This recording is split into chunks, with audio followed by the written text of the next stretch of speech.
Good morning, everyone. Welcome to the 2025 Business Lecture Series provided by the Central Asian Productivity Research Center and the Business and Professional Institute. My name is Chris Wager, and I would like to introduce the presenter for today's topic, which is leadership. Professor Greg Boyan. Greg is the man who has walked the talk. Greg has been a longtime businessman, educator, and entrepreneur who has spent his time making things happen. Today, Greg will share his many years of experience and the knowledge gathered during his journey down life's highway. I give you Greg Boyan. Well, thank you, Chris, and good morning or good day to everybody, and welcome. Today we're going to talk about leadership just real quick. I'm going to run over a couple of things here and just give a basic idea of what's going on with leadership. All right. So we'll move ahead here with this. And okay. Let's get my little PowerPoint up here.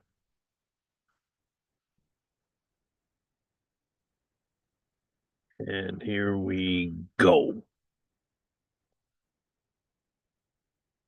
All right.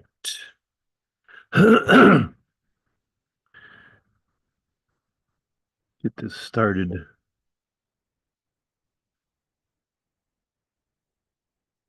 Talk about leadership today.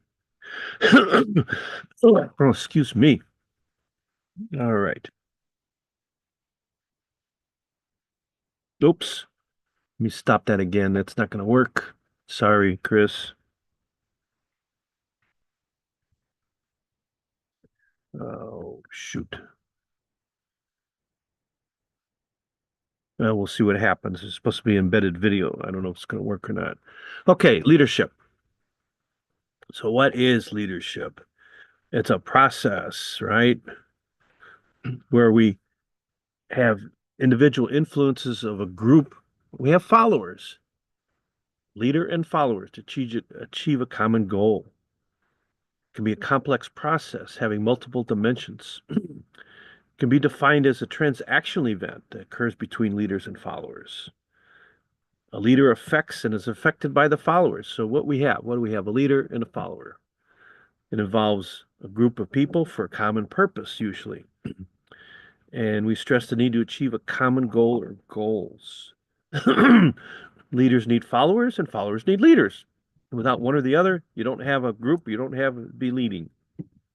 What are some of the concepts? People say he or she is a born natural leader. Well, that's true, but also that's a trait perspective. That's a trait, being a natural leader. But not everybody's a natural leader, of course.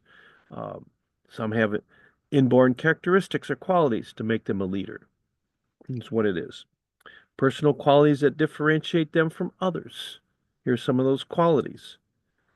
Physical factors, maybe such as height. A tall person could be looked at as a leader. Personality features, because extroversion, somebody that's outgoing. But not everybody that's outgoing. Introverts can also be leaders, but this is some of the traits that they look at. Intelligence is smart. Hey, he's a smart person, you know. And then also fluency, master of the subject. That's also a very important one, being a master of the subject. So another viewpoint is a process. Suggests that leadership is a phenomenon. It's an interaction between leaders and followers. Leader behavior can be learned, though. Let's look at some of this. Assigned versus emergent leadership. There are two common forms. Assigned leadership is based on occupying a position. You're going to be the leader. You're going to lead my group today. You know, team leaders, plant managers, department heads, directors, administrators. Those are so-called assigned leadership. Emergent leadership. Preceded individual becomes a member of a group. Maybe as a member of your group, you emerge as the leader of that group. It's not assigned, but you emerge over a certain period through communications. You're verbally involved, being informed, seeking others' opinions, maybe initiating new ideas, being firm but not rigid.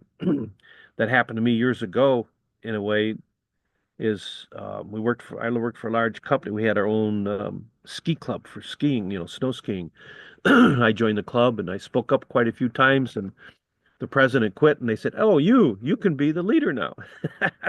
Because I spoke up, seeking other people's opinions. You can be dominant, maybe more intelligent, or more confident about your own performance. So those are some of the qualities. Leadership and power.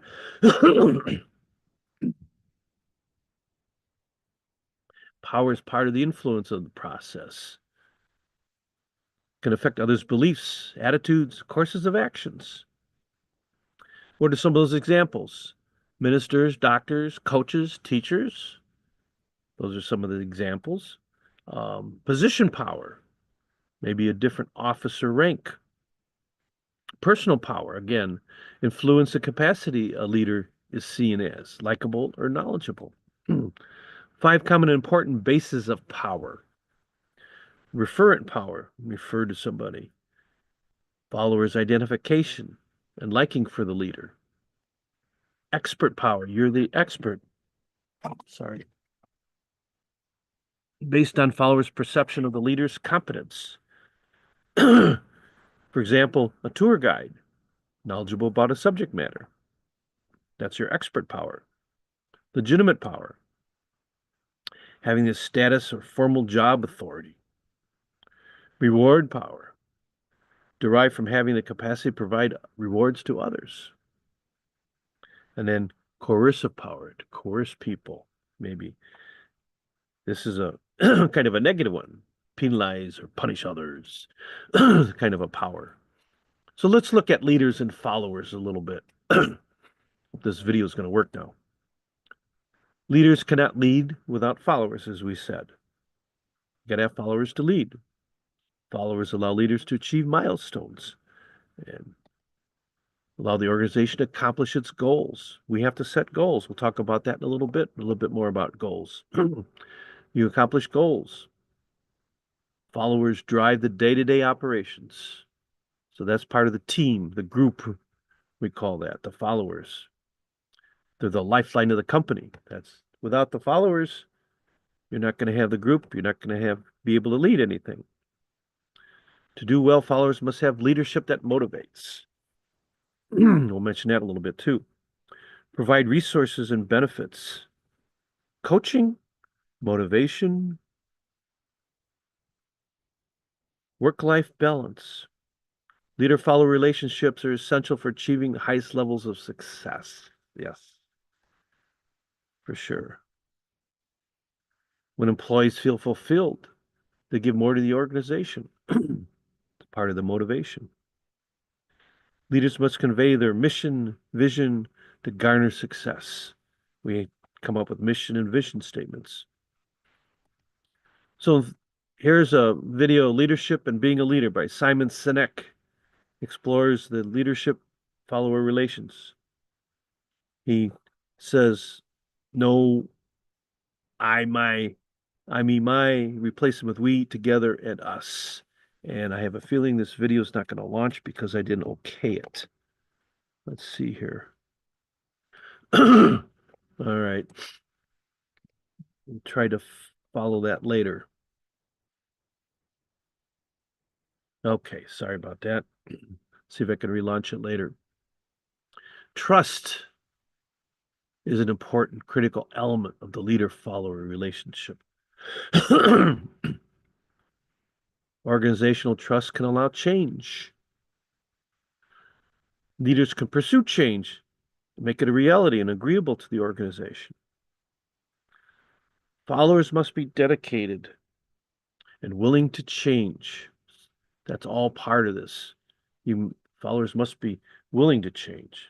If you don't change, nothing's going to happen. Leaders, of course, have an incredible amount of power to positively influence followers. That's all key to this, to influence your group. Motivation and coaching are also critical elements to this relationship. Motivate the team, motivate the group. You're motivating your followers. We must supplement the organization with general learning capacities. Leaders must provide the followers the chance to learn, maybe to improve on themselves. Part of that team, maybe in the production area, you can learn a different operation, teach upon it somebody a skill. Expand this learning to make the organization more successful. It's a challenge today to keep teams engaged, enthusiastic about their work. It's really a challenge. You have to really spur them on, get them going. We have motivation strategies and methods that should be included in day-to-day activities. Here's that leadership versus management. Let's talk about that a little bit. I like this graphic. This is a good way to explain the difference between leaders and managers. We're going to talk about that now a little bit. See, a leader takes that work and brings them along, shows them what to do. A manager is here telling them, here, there's the work. This is what you're going to do. So those are kind of a graphic way of difference between leaders and managers. We'll go into this here now a little bit.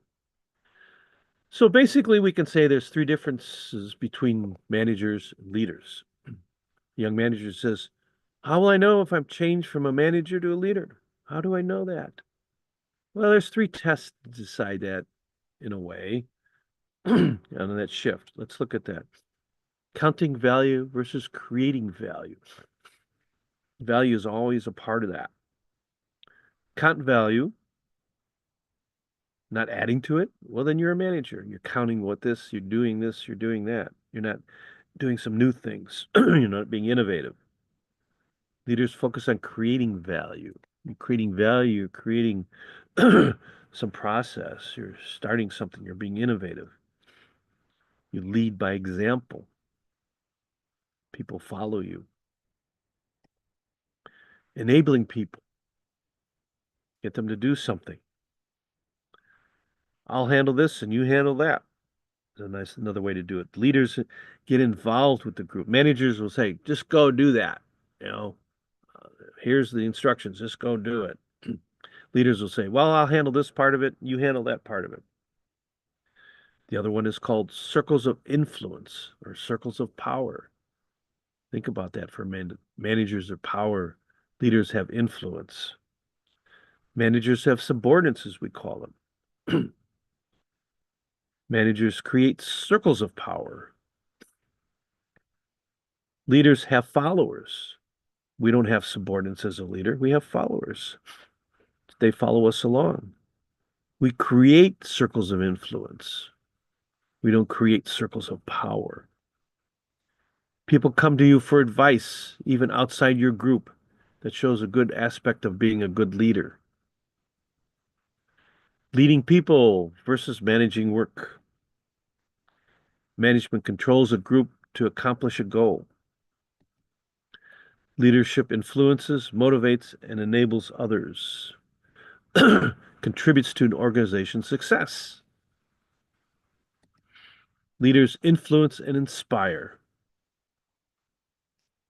Managers exert power and control. So let's look a little bit more about leadership and management. They're similar in many ways and some differences. Interesting little tidbit here. Leadership can be traced back to Aristotle's time, but management emerged at the turn of the 20th century, back in the 1900s, when we got into the Industrial Revolution. People had to manage the groups, they had to manage the factory, things like that. But leadership has been around for a long time. Management's function with planning, organizing, staffing, and controlling. Think about that. A manager has to plan, has to organize things, have to staff people, control the people, provide order and consistency. Leadership is to produce change and movement. Just think about that. We're a leader, starting a new group. This is the task that we're going to do. We adapt and have constructive change. To manage means to accomplish activities and master routines. Think of that. Accomplish activities. To lead means to influence others and create visions for change. I have this idea. Let's see what we can do with that. Create this vision for the change. Managers have a set things that they have to do. Some scholars quote, this is a good quote, managers are people who do things right. Leaders are people who do the right thing. Think about that. Managers do things right. Leaders do the right thing. Leadership is a multi-directional influence relationship. That's a bunch of words there, huh? Different aspects to influence a relationship. They're concerned with leader with the process of developing mutual purposes. Again, here we go with the followers and to motivate them, keep them going. Leaders and followers work together to create real change. It's all part of that group. Management is a unidirectional authority relationship. Unidirectional authority. Directed towards coordinating activities in order to get the job done. Think about that. These are the job that we have to do. These are the activities. Boom, boom, boom, boom. Managers and subordinates join forces. What do? We're selling goods, services, producing goods and services. Managers are reactive, prefer to work with people to solve problems. Here's a problem. Oh, let's get this fixed, But to do so with low emotional involvement, don't get carried away with it. They act to limit choices. You can only do this, you can only do that. Think about that. Leaders are emotionally active and involved.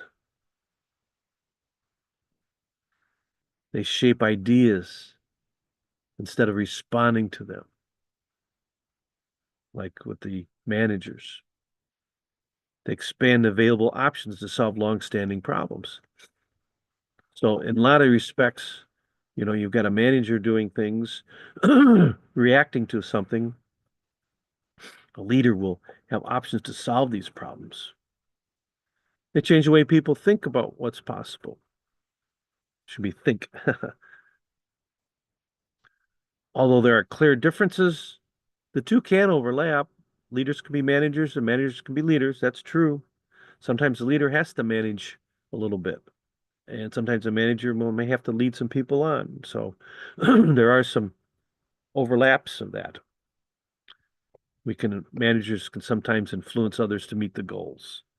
Managers don't set up the goals, but they mean to influence others for the goals.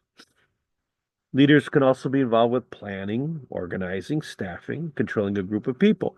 That's all part of being a leader. They may have to plan. Oh, let's see, we've got our followers here. We've got to do this, not specifically to a task, but let's see what we can do. Okay, so that's all part of that. Excuse me. Let me close this out.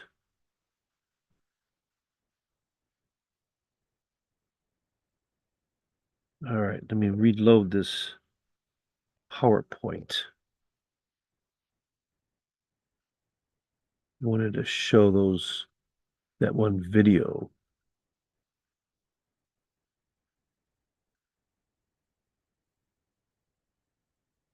All right, get back to our meeting here. Let's see if I can get this set up again. I'm going to share this. Where's my mod one? Share.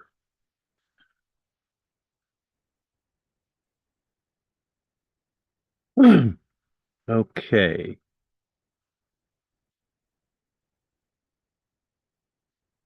Back to that. Where's my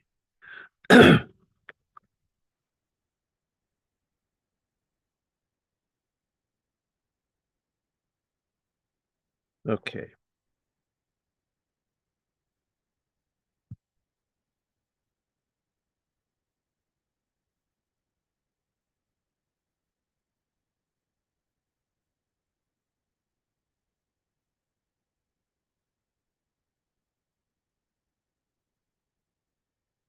Trying to get this loaded again. Sorry about that. Just want to get this video.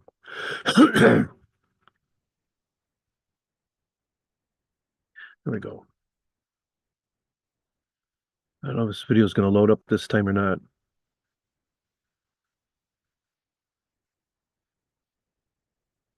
I'll have to follow it, find it otherwise.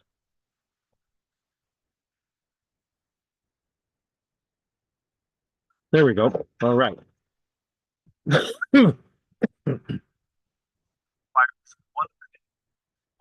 only: followers. That's it.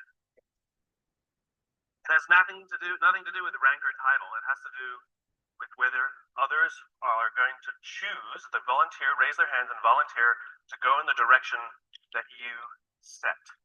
We can force people to do things. We can whip them into shape or offer them all kinds of carrots and sticks to get them to do things. But at the end of the day, a true leader is the one where others raise their hand and say, I will follow you. The question is, why should anyone follow you? Now, the human animal is like a company. If we want to get certain behaviors out of the organization, out of people, we give them certain incentives or disincentives. We are exactly the same. If you want someone to perform, if you want them to hit a goal, we set the target, we set the goal, we offer them some sort of bonus if they get there, and we incentivize the behavior. If we threaten someone with a punishment, we disincentivize the behavior. Wait till your father comes home. You know, anyone who's a parent with gold stars or bonuses or all kinds of things, we're used to this. This is normal. The human body works exactly the same way. If you've ever had a feeling of love, trust, joy, fulfillment, status, pride, those are all chemically produced feelings. They're chemically produced incentives trying to get us, the human body's trying to get us to do certain things to get us to cooperate. Tangible matters. We can only see the things we have words for, right? And this is why the leader must provide a clear vision. Why are we doing this? Why are we in business in the first place? What is the point of growing the company that you're growing? Everybody talks about, what's your goal? Growth. What's the point of the growth? In other words, you have a company. Why do you have that company? What is the value your company is offering to others? And what do you want your company to leave behind when you're gone? There has to be a purpose for why your company exists beyond the things you make, beyond the things you do, beyond the money you make. You had the purpose when you founded the company. Otherwise, you wouldn't have taken the crazy risk to start it with the overwhelming chance of failure. And people wouldn't have given you blood, sweat, and tears if they didn't believe in you, because you were the alpha, you had the vision, you had the strength, and they wanted your protection. And they joined you, and they gave you their blood, sweat, and tears because you gave them a sense of purpose and belonging and protection. You have to know why you do what you do, and this is what the leaders do. And the more they can put it into words, the clearer they can put it into the words, the more we can see it. Again, you can only see the things we have words for. And so when you can put these things into words, other people can see them. I have a dream. Martin Luther King put into words the vision, seeing he had. The rest of us could see it too, and now could focus all of our attention, all of our effort on getting it done. And every metric, and this is the purpose of metrics, every metric we use it's not about the metric. Metrics are supposed to measure progress. In other words, each metric is the tree getting a little bigger. Each metric is us getting a little closer to the gazelle. We get another little shot of dopamine. Each metric shows us that we're getting closer to the vision. It's not just about the numbers at the end of the year. How do we do? We're up. Good. Towards what? Towards what? We don't know what we're getting closer to. And it makes work unfulfilling. Don't know what we're working towards. Dopamine. We don't care if we let down the goal. Like if we have a goal that we have to achieve for work and we miss the goal, do we feel bad that we let the numbers down? No. We feel bad that we let somebody we love down. We feel bad that we let down our boss, we let down our parents, we let down our coach, we let down our drill instructor. We feel bad when we let down a human being. Accountability is never to a number. Accountability is to a person. And if there is no relationship with the person who's supposed to look after us and the person we're supposed to be working for, then we don't feel accountable. And this is where leadership becomes really, really important. You see, when we give selflessly to those in our tribe, offering them protection, because that's all anybody wants at work. They want to feel safe, comfortable, protected. Think about it as a parent. You know, back in those days, there were no countries, there were no corporations, there were no companies. They didn't exist. There's only one thing that pre-existed all of those things. The family. That's all we had. Together. Think about it. What do we say to our children? You don't get to choose your children. Some of them are funny looking. Some of them not that smart. Okay? Those are the kids you got. Sorry. You get to pick your employees, but you don't get to pick your children, and yet it doesn't matter who your kids are, whether they're the best looking or not, whether they're smartest or not, whether they're strongest or not. You give them undying love. And you don't point out their weaknesses if you're a good parent. You point out their strengths if you're a good parent. You encourage them to do the things that they're good at. And you hold them up, and sometimes you let them fail and learn for themselves, and sometimes you discipline them, and sometimes you prop them up, and sometimes you push them, and sometimes you let them go. And more than anything else, all we want for our children is to achieve more than we could have achieved. And we will do that by providing them support, a feeling of safety, a feeling of protection. Well, guess what? It ain't no different at work. Stop saying our company is like a family. It is a family. And you are the mother and you are the father. And the minute you hire someone, you must give them undying love, and you must work tirelessly to see that they can achieve more than you could ever have imagined yourself achieving. Those are the best leaders. That's what it means to be a servant leader. Any company, any CEO that says to me proudly, we put our customers first, I always say, then that means you put your employees at least second. We put people first, human beings first, not numbers. We sacrifice people to save the numbers, but we don't sacrifice the numbers to save the people. A little bit backwards. And yet when we are willing to sacrifice the numbers to save people, you watch what happens to people. There's a guy by the name of Bob Chapman, St. Louis, Missouri, who runs a company called Barry Wehmiller. It's a $1.6 billion private company with 20% year-over-year growth for the past 20 years. Warren Buffett has 6%. What is Bob's secret? He is obsessed about people. He doesn't even talk about what his company does. It happens to be heavy manufacturing, large capital expenditure machinery. When Kimberly-Clark wants to buy a machine to make toilet paper, they make the machine. Huge, huge blue collar, fashion American manufacturing. When the financial crisis hit, Bob's company lost 30% of their revenues off the top. Boom, gone. They could not afford their labor at all. And so they sat down and they said, oh my God, do we have to have layoffs? And Bob refused. And so they implemented a furlough program where every employee from CEO to secretary had to take 4 weeks of unpaid time off. They didn't have to take it consecutively, and they could take it whenever they wanted. Those who could afford it more would trade with those who could afford it less. It was remarkable. And Bob told the company, it's better we should all suffer a little than any of us should have to suffer a lot. As human beings, we are biologically designed to cooperate, and we want to help each other. When you give someone the responsibility, when you put them in a position of power or authority for their responsibility, they rise up. Why? Because we all want to feel that our lives have value. We all want to feel that our lives and the work that we do is valuable to the tribe. We all want to know that our company needs us. But we don't make people feel needed, and we don't make their work feel necessary because we take all the responsibility and we don't let them have it. And when people feel fulfilled, when we make them feel necessary and they feel proud because something got done, because they were a part of it, they will give more and more and more and more. People in the Marine Corps are willing to give their lives for people they barely know because they've learned to trust each other. When you show up at Paris Island or in San Diego for the first day of boot camp and you're standing there in the yellow footprints, the drill instructor will yell in your face this far away from you. The first words they hear, the words I, me, my, are no longer in your vocabulary. They will be replaced with we, together, and us. They are taught that success does not come by yourself. It only comes in a group. There's an old African proverb: to go fast, go alone. To go far, go together. We're all talking about how quickly we're growing our companies, but how long will your company last? 80% of the Dow Index are 35 years or younger.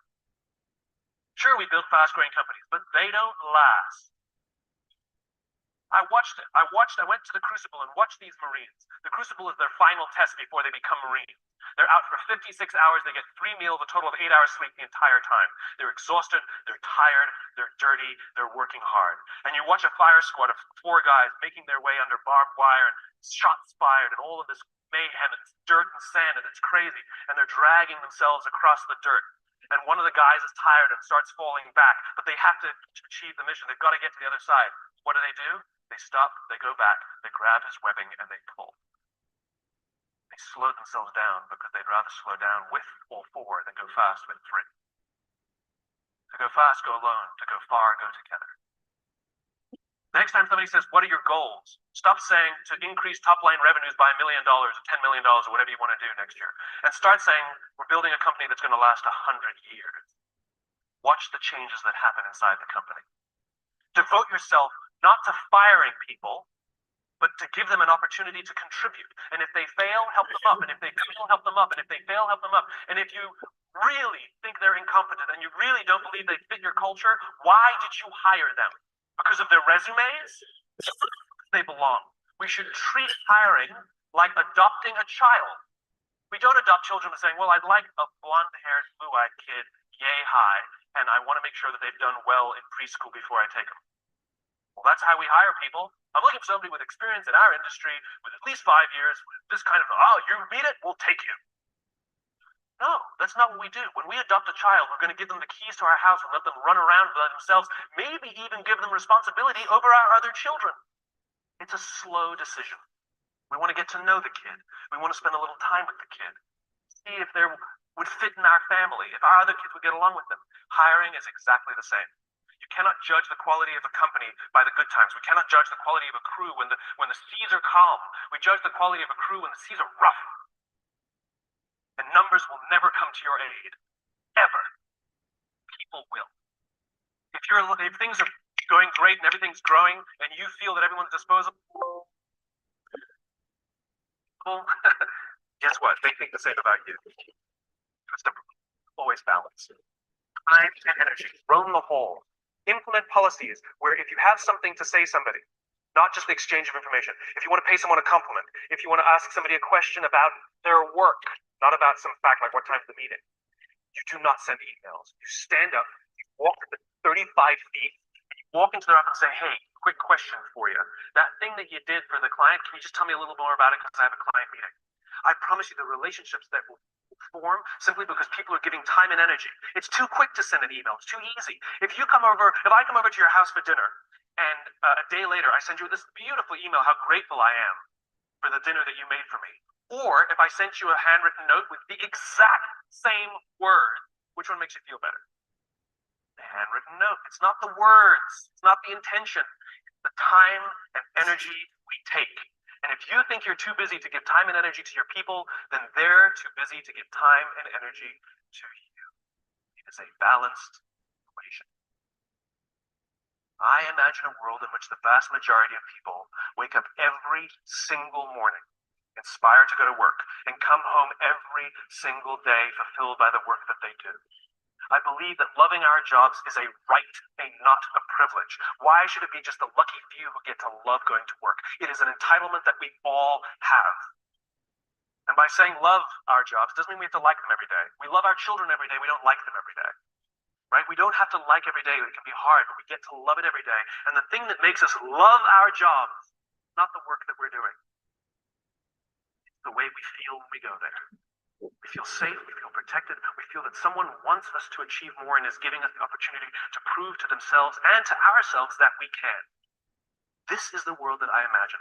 This is why I do these talks, because I'm just a cog in the wheel, a cog in the machine. I'm just a small piece of the jigsaw puzzle. I come to speak to the nice people like yourselves, because you're the ones who are running companies. You're the ones who are in control of the cultures that you're building. You're the ones who determine who you hire and who you don't. Are you hiring based on skills? You're hiring based on culture. I come and share these ideas with you with the hope that some of you will try some of these things. And over the course of time, you will watch your own cultures improve and the people love coming to work. Oh, and by the way, it's good for innovation, it's good for progress, and it's good for profit. Aside. So I thank you very much.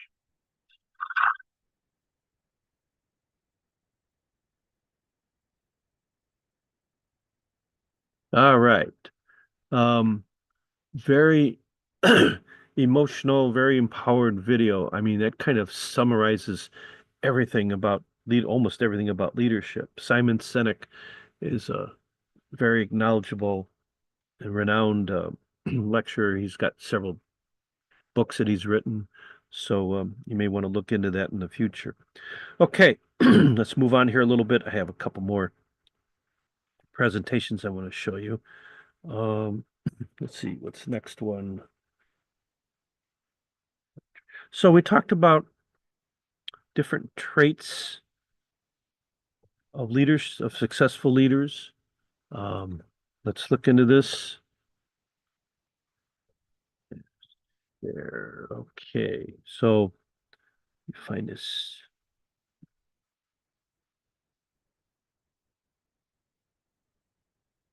All right.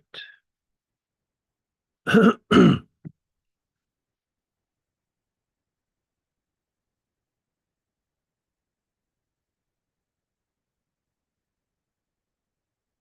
away we go.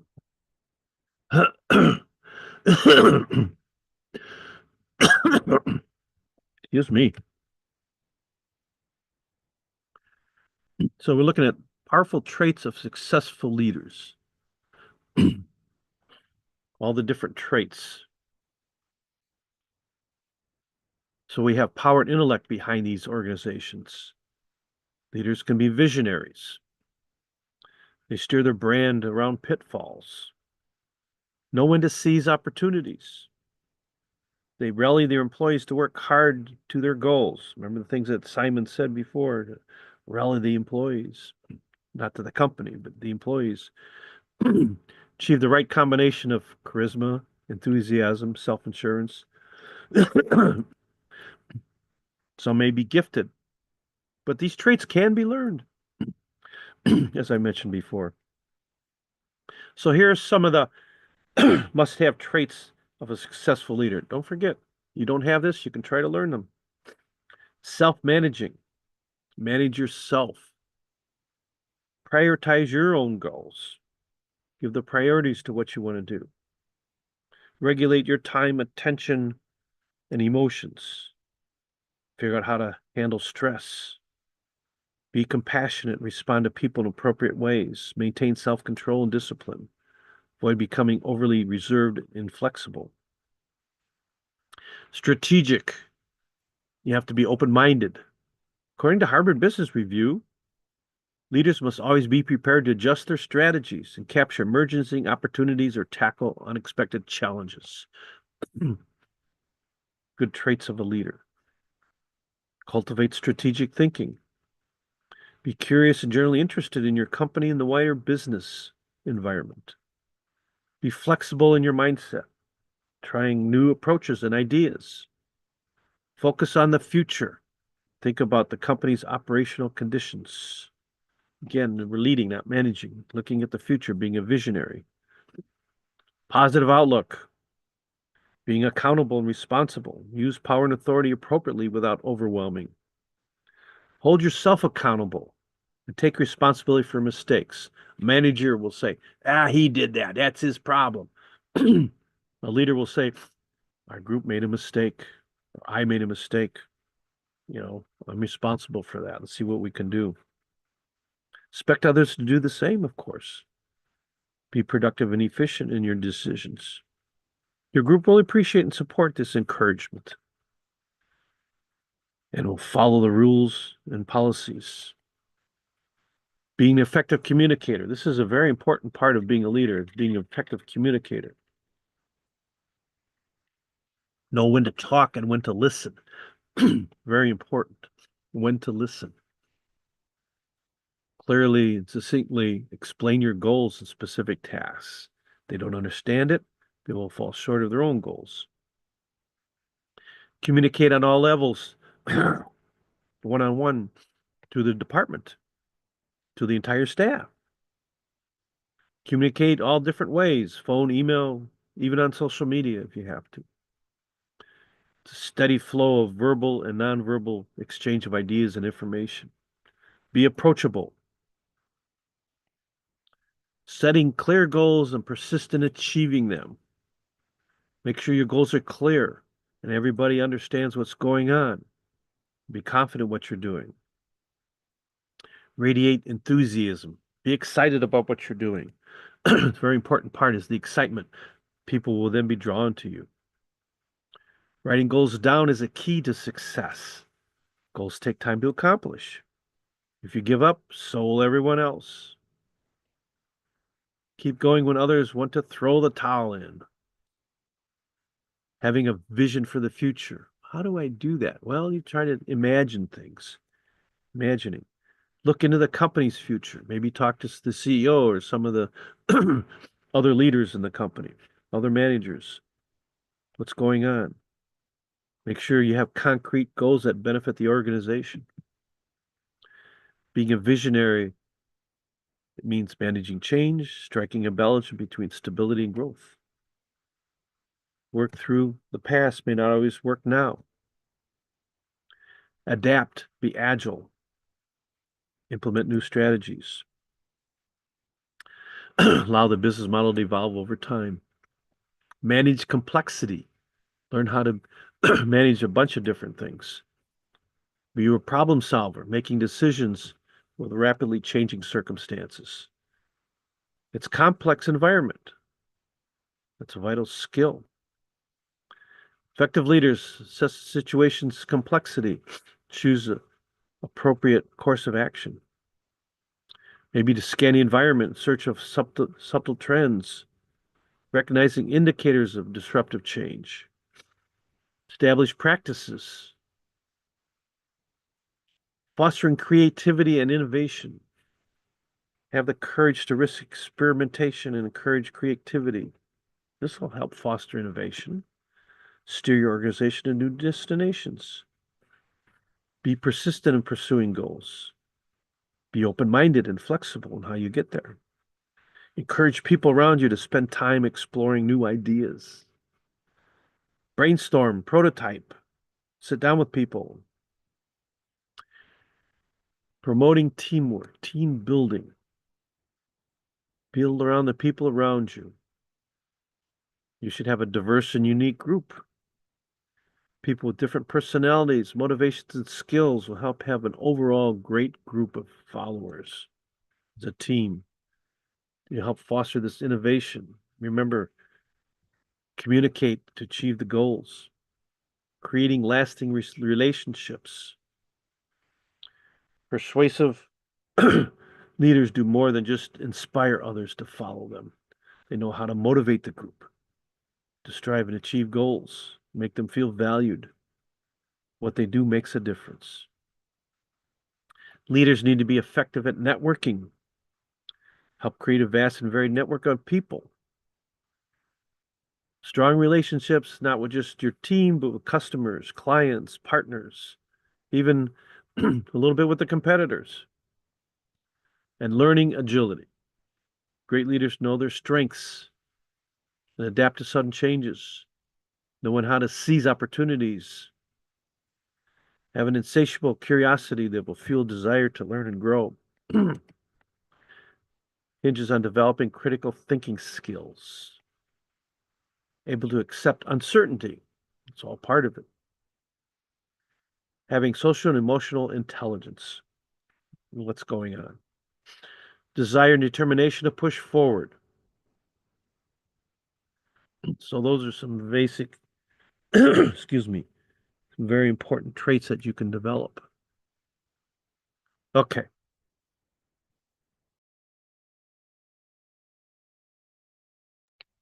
All right, let's see here. We're getting close to the end of the time here, but I want to show you. We'll see how we go with the time.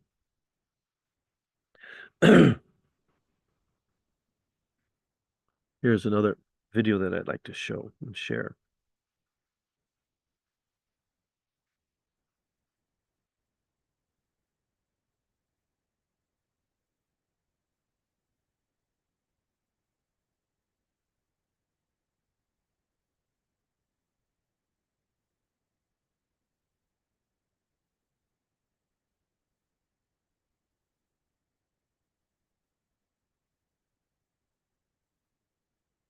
Okay. Let me get that set up.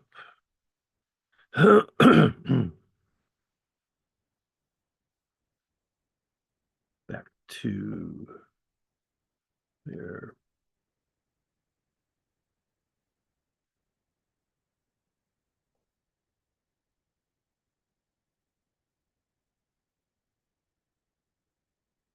Trying to find my video.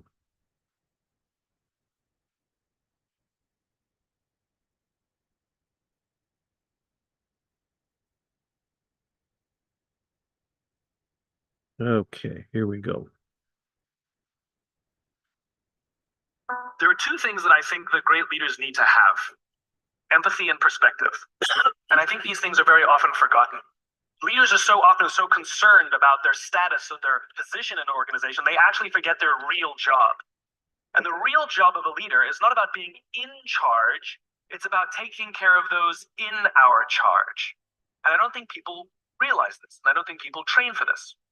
When we're junior, our only responsibility is to be good at our jobs. That's all we really have to do. And some people actually go get advanced educations so that they can be really good at their jobs, accountants or whatever, right? And you show up and you work hard, and the company will give us tons and tons of training how to do our jobs. They'll show us how to use the software. They'll send us away for a few days to get trained in whatever it is that we're doing for the company. And then they expect us to go be good at our job. And that's what we do. We work very hard. And if you're good at your job, they'll promote you. And at some point, you'll get promoted to a position where we're now responsible for the people who do the job we used to do, but nobody shows us how to do that. And that's why we get managers and not leaders. Because the reason our managers are micromanaging us is because they actually do know how to do the job better than us. That's what got them promoted. Really, what we have to do is go through a transition. Some people make it quickly, some people make it slowly, and unfortunately, some people will never make that transition at all. Which is we have to go through this transition of being responsible for the job and then turning into somebody who's now responsible for the people who are responsible for the job. And as I said before, one of the great things that is lacking in most of our companies is that they are not teaching us how to lead. And leadership is a skill like any other. It is a practicable, learnable skill. And it is something that you work on. It's like a muscle. If you practice it all the days, you will get good at it. You will become a strong leader. If you stop practicing, you will become a weak leader. Like parenting, everyone has the capacity to be a parent. Doesn't mean everybody wants to be a parent, and doesn't mean everybody should be a parent. Leadership is the same. We all have the capacity to be a leader. It doesn't mean everybody should be a leader, and it doesn't mean everybody wants to be a leader. And the reason is because it comes at great personal sacrifice. Remember, you're not in charge, you're responsible for those in your charge. That means things like when everything goes right, you have to give away all the credit. When everything goes wrong, you have to take all the responsibility. That sucks, right? It's things like staying late to show somebody what to do. It's things like when something does actually break, when something goes wrong, instead of yelling and screaming and taking over, you say, try again. When the overwhelming pressures are not on them, the overwhelming pressures are on us. At the end of the day, great leaders are not responsible for the job. They're responsible for the people who are responsible for the job. They're not even responsible for the results. I love talking to CEOs and saying, what's your priority? And they put their hands on their hips all proudly and say, my priority is my customer. I'm like, really? You haven't talked to a customer in 15 years. There's no CEO on the planet responsible for the customer. They're just not. They're responsible for the people who are responsible for the people who are responsible for the customer. I'll tell you a true story. A few months ago, I stayed at the Four Seasons in Las Vegas. It is a wonderful hotel. And the reason it's a wonderful hotel is not because of the fancy beds. Any hotel can go and buy a fancy bed. The reason it's a wonderful hotel is because of the people who work there. If you walk past somebody at the Four Seasons and they say hello to you, you get the feeling that they actually wanted to say hello to you. It's not that somebody told them that you have to say hello to all the customers, say hello to all the guests, right? You actually feel that they care. Now, in their lobby, they have a coffee stand. And one afternoon, I went to buy a cup of coffee, and there was a barista by the name of Noah who was serving me. Noah was fantastic. He was friendly and fun, and he was engaging with me. And I had so much fun buying a cup of coffee, I actually think I gave 100% tip, right? He was wonderful. So as is my nature, I asked Noah, do you like your job? And without skipping a beat, Noah says, I love my job. And so I followed up. I said, what is it that the Four Seasons is doing that would make you say to me, I love my job? And without skipping a beat, Noah said, throughout the day, managers will walk past me and ask me how I'm doing, if there's anything that I need to do my job better. He said, not just my manager, any manager. And then he said something magical. He says, I also work. Here's how I got my team to use Monday sales. Sorry about that. Like it. Stupid Start by saying it's ads. so easy. At Caesar's Palace. At Caesar's Palace, the managers are trying to make sure we're doing everything right. They catch us when we do things wrong. He says, when I go to work there, I like to keep my head under the radar and just get through the day so I can get my paycheck. He says, here at the Four Seasons, I feel I can be myself. Same person, entirely different experience from the customer who will engage with Noah. So we in leadership are always criticizing the people. We're always saying we got to get the right people on the bus. I've got to fill my team. I got to get the right people. But the reality is, it's not the people. It's the leadership. If we create the right environment, we will get people like Noah at the Four Seasons. If we create the wrong environment, we will get people like Noah at Caesar's Palace. It's not the people. And yet we're so quick to hire and fire. You can't hire and fire your children. If your kids are struggling, we don't say, you got to see at school, you're up for adoption. So why is it that when somebody has performance problems at work, why is it that our instinct is to say, you're out? We do not practice empathy. What does empathy look like? Here's the lack of empathy. This is normal in our business world. You walk into someone's office, someone walks into our office and says, your numbers have been down for the third quarter in a row. You have to pick up your numbers, otherwise I can't guarantee what the future will look like. How inspired do you think that person is to come to work the next day? Here's what empathy looks like. Walk into someone's office, someone walks into your office and says, your numbers are down for the third quarter in a row. Are you okay? I'm worried about you. What's going on? We all have performance issues. Maybe someone's kid is sick. Maybe they're having problems in their marriage. Maybe one of their parents is dying. We don't know what's going on in their lives. And of course, it will affect performance at work. Empathy is being concerned about the human being, not just their output. We have, for some reason, our work world has changed over the past 20 and 30 years. We are suffering the side effect of business theories left over from the 80s and 90s. And they are bad for people, and they are bad for business. Let me give you an example. The concept of shareholder supremacy was a theory proposed in the late 1970s. It was popularized in the 80s and 90s. It is now standard form today. You talk to any public company and you ask them their priority and they say maximize shareholder value. Really? That's like a coach prioritizing the needs of the fans over the needs of the players. How are you going to build a winning team with that model? But that's normal today. We don't even perceive it as broken or damaged or wrong or outdated. Remember, the 80s and 90s were boom years with relative peace and a kinder, gentler Cold War. Nobody was practicing hiding under their desks in school anymore. We are no longer in those times. These are no longer boom years. These are no longer peaceful times, and those models cannot work today. Here's another one. Mass layoffs. Using someone's livelihood to balance the books, right? It's so normal in America today that we don't even understand how broken and how damaging it is, not only to human beings, but to business. You know, companies talk about how they want to build trust and cooperation, and they announce a round of layoffs. Do you know the quickest way to destroy trust and destroy cooperation in a business, literally in one day? Lay people off, and everyone gets scared. Right? Can you imagine sending someone home to say, honey, I can no longer provide for our family because the company missed its arbitrary projections this year? And forget about the people who lost their job. Think about the people who kept their jobs. Because every single decision a company makes is a piece of communication. And the company has just communicated to everybody else, this is not a meritocracy. We don't care how hard you work or how long you've worked here. If we miss our numbers and you happen to fall on the wrong side of the spreadsheet, I'm sorry, we cannot guarantee employment. In other words, we come to work every day afraid. And we're asking our youngest generation to work in environments where how would any of us ever stand up and admit, I made a mistake? We're constantly being told you have to be vulnerable. Leaders are vulnerable. What does that even mean? It doesn't mean you walk around crying, I'm vulnerable, right? No, what vulnerability means is you create an environment in which someone feels safe enough to raise their hand and said, I don't know what I'm doing. You've given me a job and I haven't been trained to do it. I need help. I made a mistake. I screwed something up. I'm scared. I'm worried. All of these things no one would ever admit inside a company because it puts a target on your head in case there's another round. And so we keep it to ourselves. And how can a company ever do well if nobody's ever willing to admit they made a mistake, that's scared, or they don't know what they're doing? And so we've literally created cultures in which every single day everybody comes to work and lies, hides, and fakes.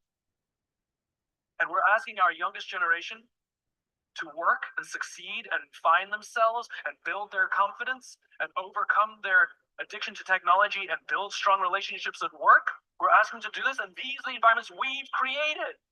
We keep saying to them, you're the future leaders. We're the leaders now. We're in control. What are we doing? This is what empathy means.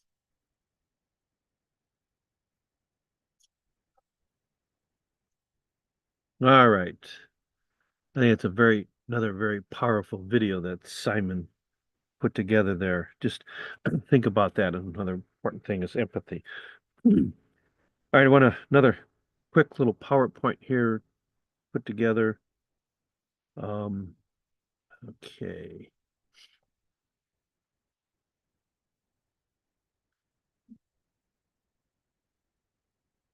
What's my motivate one?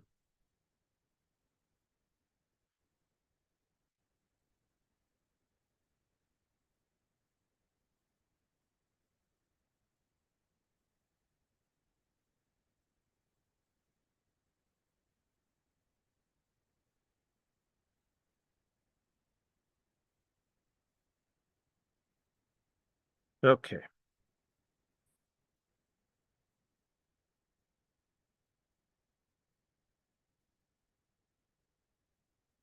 So talk about motivation here real quick. Let's finish up with this effective methods. Motivate your team. Let's look at this. We went strategies that are important, keep teams engaged, strive to make employees feel motivated and inspired, help achieve goals. Good leaders have positive mindset to motivate their team, helps team to cope with difficult tasks, inspires team to do more, overcome obstacles. So let's look at some strategies. Share your goals, set clear, measurable goals, see the vision and help them track progress, see success in a tangible way, make sure the team is fully aware of their goals, deeper understanding of the task at hand, have clear ideas and the end goal. Follow with what we call SMART goals. We may have heard this before. What are SMART goals? We make them specific. We make them measurable. Make sure we can measure the progress. Make sure they're achievable. Can we really get this accomplished? Is it relevant to what we're trying to do? And is it time-based? We have to set a time frame for the priorities of that. Along with that, we set up routine meetings, be clear about our goals. This builds good relationships. Align our teams. Employees feel integrated into the company in the process. Promotes productivity. They feel valued and promotes motivation. Encourage everyone to work together. Team members, your employees, your customers, everybody together. Good communication. We talked about communications before. It's not a one-way street. Your employees are in constant communication with each other. It's an important element. Hear ideas, opinions, and feedback. Keep them informed what's going on. Positive effect in business, and be open and approachable in both attitude and communications. Encourage teamwork. Helps increase productivity. They feel stronger connection with teammates. Attend team meetings to connect and know each other. Encourage participation. People then feel more likely to complete a task.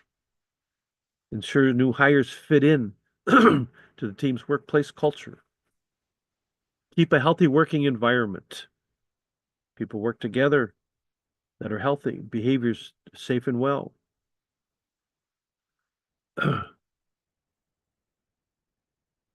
going on here?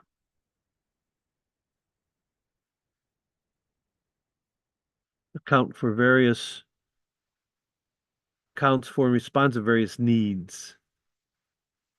Physical, emotional, professional. Ensure a healthy balance.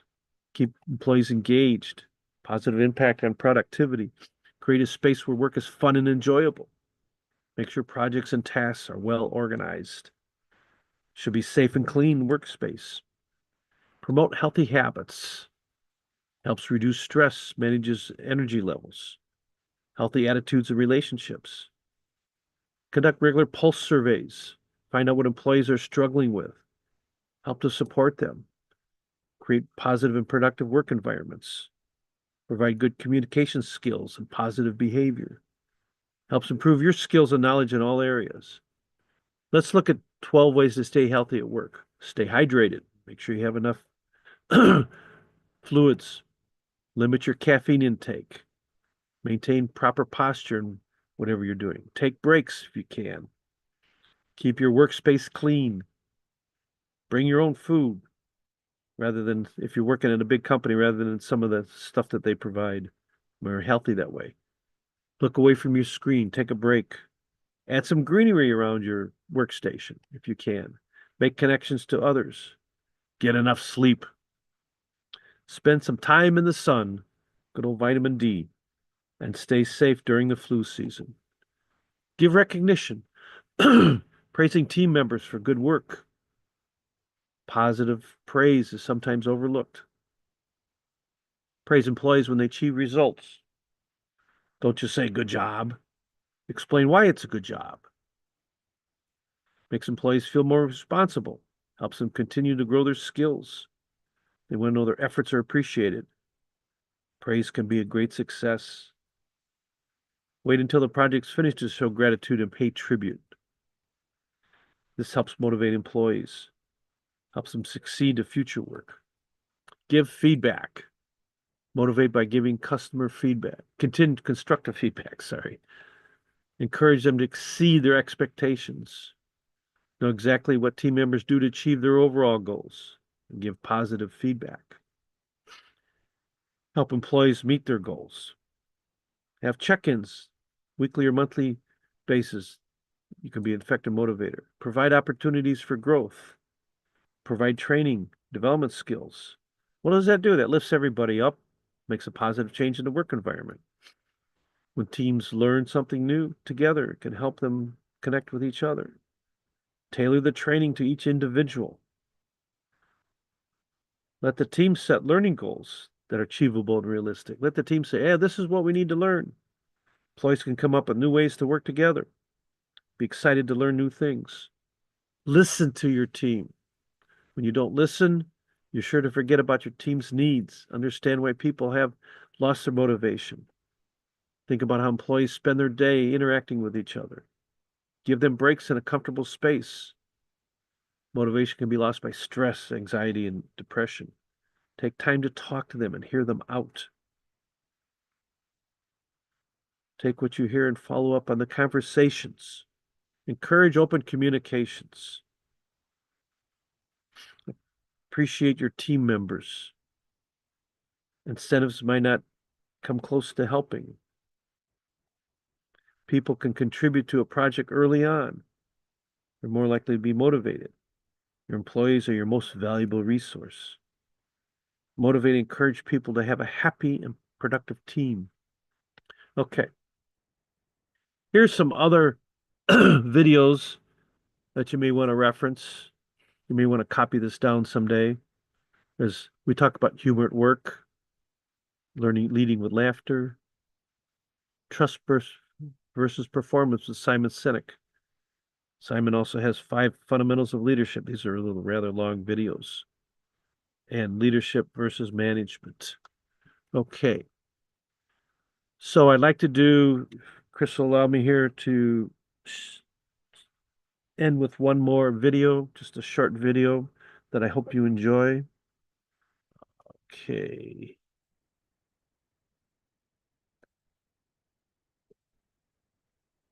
Find this video.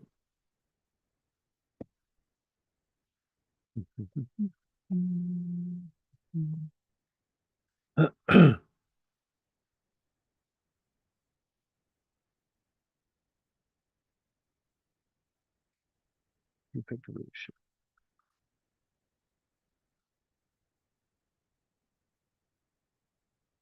Okay.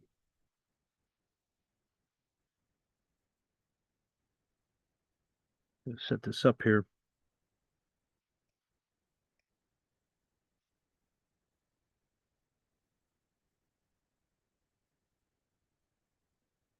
There we go. All right, now we go share this.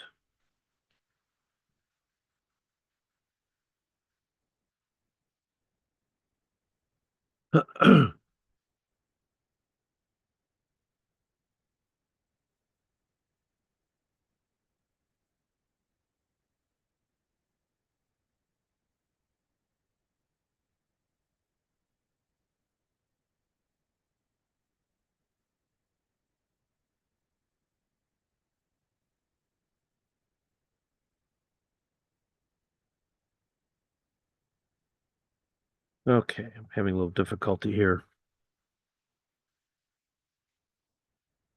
Trying to find the right video here for you guys. All right.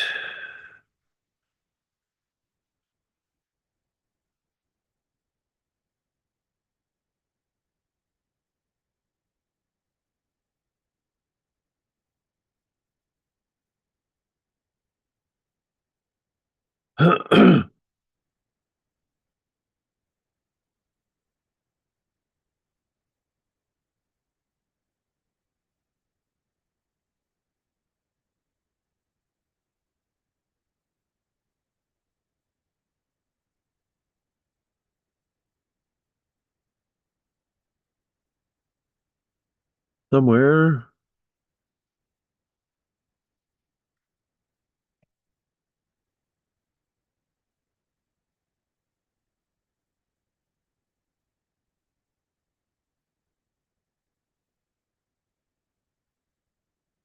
Now I can share this.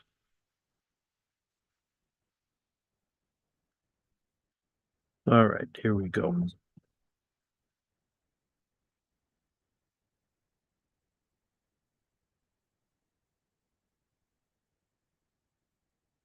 When he was younger, he was having a crisis of faith, and so he went to his priest, and he says, I don't think I believe in God." And his priest said, "Good thing God still believes in you." People come along at different times, but you can't force someone to have a conversion, or you can't force someone to believe. If we don't know what their story is, we don't know that maybe they've worked for horrible people in the past, maybe they've come from companies that had terrible cultures, maybe they've been once bitten twice shy, like maybe they're coming with their guard up. Like, I don't know what their experience is, I don't know what their story is. So just because we are well intentioned and we're all like chipper and studying leadership, that we expect that they come in the first 3 weeks of their employment, how come you're not all in, everybody else here is all in? Like, you got to meet people where they are. Some people jump right in head first and they're really excited when they come into a new culture. And some people are slower. Just let them come at their own pace, but you just keep doing the right thing. And most importantly, you got to be consistent, right? You can't just do it once or twice. You got to do it all the time. It's the little things that add up more than the big things. So I always think the balance of intensity versus consistency. So intensity is something like this.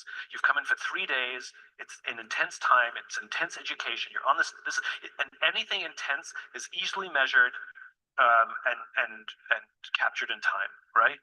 But consistency is the little stuff that is innocuous. It doesn't seem to do anything. Like saying good morning, in the hallway. Well, that does nothing if you do it once, but what if you do it every day? Like how long did, when did your wife fall in love with you? Like, I don't know. Like, it wasn't because you remembered her birthday or bought her flowers on Valentine's Day. Those are intensity. It's the little things you did. Like when you went to get a drink from the fridge and you just brought one back for her, or the game was on and she said, "Honey, can I talk to you?" And you hit pause on the game and you said, "Sure, what's on your mind?" Right? Like little things like that in the vacuum do nothing, but when they add up, people fall in love. And it's the same in leadership. It's the little things. It's the brushing your teeth, not going to the dentist. You have to go to the dentist twice a year. That's intensity. But if that's all you do, your teeth fall out. So you can't just rely on the big rah-rahs, the big leadership things, the big coaching things. Very important. You got to brush your teeth for 2 minutes in the morning and 2 minutes in the evening, every single day. And it only works if you keep doing it. And that's what leadership is. It's the boring, mundane, daily, little things. And some of it is so easy. Some of it is so easy, right? Let me show you one of the easiest things you can do. Can I borrow someone's phone? Is there a phone I can borrow? Yeah, thanks. I'm going to show you something. I'll show you a little thing, right? So here I am. I'm sitting in my office, and you walk into my office. And while I'm sitting here, just now, right? Do you feel, I'm not making a phone call, it's not buzzing, it's not beeping, I'm just holding it. Do you feel like you're the most important thing to me right now? No. Right? There's a deep-seated psychological reaction to the device. I'm not doing anything. So when we show up to a meeting and we put the phone on the table, and by the way, putting the phone face down is not more polite, right? How do you think it makes people feel? Makes them feel that they're not the most important thing right now. If somebody walks into your office and it's just on the desk, how do you think it makes people feel? Employees or patients? Or worse, when somebody looks away and you're on it for 30 seconds, how do you think it makes people feel? Right? Put the phone away when there's another person that you want them to feel like they matter. It's so easy. Put it in a back pocket, put it on a shelf, put it in a drawer. Eye contact. Thank you very much. Good catch. Well done. So, eye contact, right? Facing your body towards somebody. Hey, can I talk to you? Sure. What's on your mind? Right? Little things. Like I said, these things in a vacuum do nothing, but if you do them over and over and over again, I can tell you how powerful they are. A Marine once told me, he says his test for being a leader is if you ask somebody how they're doing, you actually care about the answer. How are you? It's been a hard day. Okay, cool. Well, I'll check you out to lunch, right? No, how are you? Not doing so good. What's going on, right? These are skills. They're very easy to learn. They're very easy to practice, but you gotta do them. And over the course of time, sometimes quicker for some people, sometimes slower for others, you will build an environment, you will build a culture where people feel seen, feel heard, feel like they matter, and you will watch them give you their blood, sweat, and tears to help your business grow. That's how it works. All right. I thought that was kind of an inspiring little video that we want to finish up with here. So that's my little take on leadership. Hope you found that encouraging and some good aspects there. And look this over again if you want sometime. This has all been recorded. And thanks again for coming. Are you there, Chris? Yes, I am, Greg. And I All want right. to thank everybody for coming. And this ends our